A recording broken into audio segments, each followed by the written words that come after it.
Alors quand j'étais petite, je rêvais de faire des dessins animés. Quand j'étais en classe prépa, j'ai vu télécom chez mes amis qui étaient admissibles à télécom, ce qui n'était pas mon cas au début. Donc j'ai redoublé.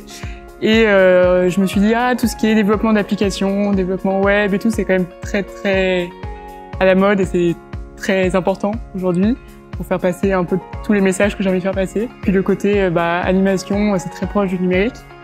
Et du coup, il y avait une filière particulière dans l'école du numérique.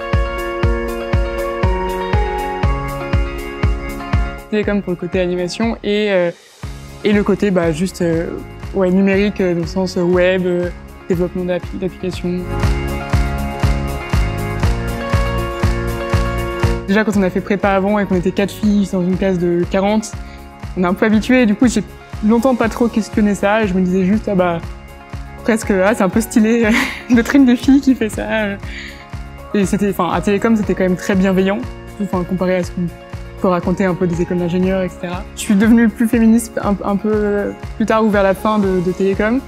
Et c'est là où je me suis mise à entendre peut-être des témoignages, voir des trucs et me dire en fait est-ce que ça m'est arrivé ou est-ce que c'est arrivé à des copines, ou des filles que je voyais à l'école. Et c'est là où je me suis dit oui c'est vrai que par exemple quand on discutait avec des amis à la cafette d'un sujet d'un cours, en fait on écoutait bien plus le gars qui allait intervenir que moi ou une pote. Là je me suis dit ça c'est pas fou.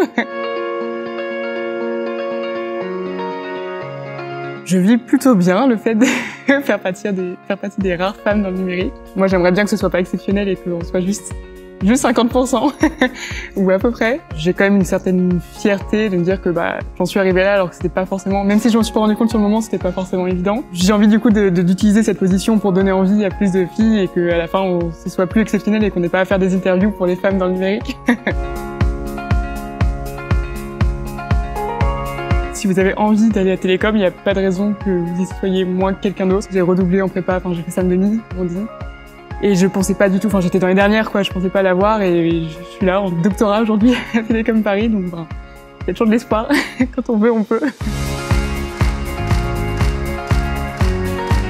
Je peux citer Lorraine Bastide, Victoire Soyon, toutes ces femmes qui parlent de plein de sujets qui donnent à la fois envie de se battre et qui parlent aussi de plein de trucs qu'on pourrait dire qui sont très féminins et qu'on pourrait vouloir éviter dans les temps féministes, comme l'amour, les sentiments, etc. Qu'on a un peu envie de fuir en se disant je veux être une sorte d'homme et en fait non, finalement il y a aussi des bons côtés à être une femme. Ce que je souhaite pour le futur, vraiment ce serait juste qu'on ait plus à se poser la question de est-ce que je peux faire ça parce que je suis une femme ou parce que je suis un homme, juste qu'il n'y ait aucune différence en fait entre être né homme ou être né femme. Être une personne avec sa personnalité, que ce soit ça qui guide nos choix et nos opportunités et pas le sexe ou le genre. Les candidates, candidatez, n'ayez pas peur. Et les candidats, pensez à être bienveillants envers vos camarades femmes. Et même si vous vous en rendez pas compte, vous pouvez toujours peut-être les pousser un peu vers le bas, donc ne le faites pas et encouragez les femmes autour de vous, c'est hyper important.